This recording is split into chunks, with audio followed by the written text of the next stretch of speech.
there. This is Toy Customizer Wake Angel 2001, bringing you part 7 of the Worlds Collide Roboticized Masters series, Espio Man. Espio Man would of course be made from an Espio the Chameleon figure. I chose the original one without the improved articulation because I think the one with new articulation has overly long forearms and his hands are in that boring holding things pose. I like the fist with the ninja gesture thing going on that the original figure has. They should have left the ninja gesture on the new figure and just put the holding thing hand on the one hand. That would have been perfect. I can't even swap them out because the gloves have a different sculpt, so you'd see the asymmetry, which kind of sucks. Of course, I started from the head as usual, and unlike some of the other roboticized masters, such as Silverman or Shadow Man, his head doesn't change much. In fact, depending on who draws it, it barely changes at all. The only notable thing was that he had a very visible seam going through his crest. So I just put a little bit of epoxy sculpt to smooth out the top of his spine, because instead of curling upwards, it's just a smooth slope from nose to end. And yeah, I just sculpted it in place to give him that visible seam. Then a paint job, which is basically making his eyes black. Believe it or not, I actually did paint the entire head fuchsia.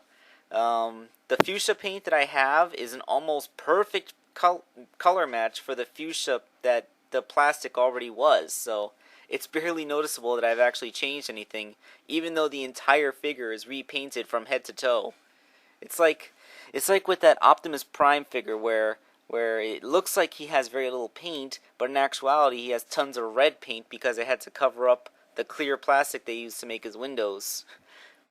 Okay, so moving on to the body, I had to do the robotic tail sculpt thing, because robotic tail has a lot of segments, similar to what I did for Blaze Woman, except here the joints are spaced a little bit farther apart, plus there's a challenge of getting them into that curl. In the end, I couldn't really get into the part where it starts to coil around itself, so I just painted the stripes on the coiled part so it looks like the segments. The legs were the usual job of beefing up the shins to look like the huge boot armor, except this time I very carefully sculpted using Espio's boots as an anchor point around his leg. This would ensure that the ankle articulation would be undamaged. I wasn't really so careful about preserving ankle articulation on most of the other figures, but on this one I felt it was important because it's Espio Man. He's going to be taking on a lot of ninja poses, so his ankle articulation will be significantly more important. And, you know, it's a paint job. So, yeah, again, I repainted his legs the fuchsia paint that I have instead of leaving it the original fuchsia, just in case the camera flash would reveal a slight variance and some nitpickers in my audience would point it out. And the boots are mostly teal now. Not sure why they put so much more teal into Espio Man when Espio himself doesn't really have any.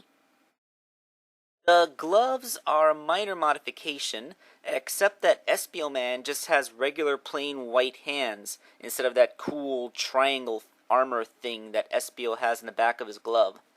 I don't know, I guess it's that kind of symbolism, like you're roboticized now, so your design is boring and efficient. That's Espio Man. And the only flaw in the final product is that he has the Jazzwares lean. I noticed this happens sometimes with random Jazzwares figures. It's almost impossible to see in the packaging. Sometimes one of the legs is just a tiny bit longer, like less than a millimeter longer than the other. This happened with the Knuckles figure I used to make, Knuckles Man, too. And it means that when you try to make the characters stand straight, they're going to be leaning to the side because one leg is, too long. It doesn't really affect poses because once the legs are bent, it doesn't matter. But getting the figures to stand straight is a real pain. But besides that, Espio Man just looks really cool. And there's only 3 roboticized masters to go. The next one's going to be Vector Man, so look forward to that one. This is Toy Customizer Wake Angel 2001, signing off.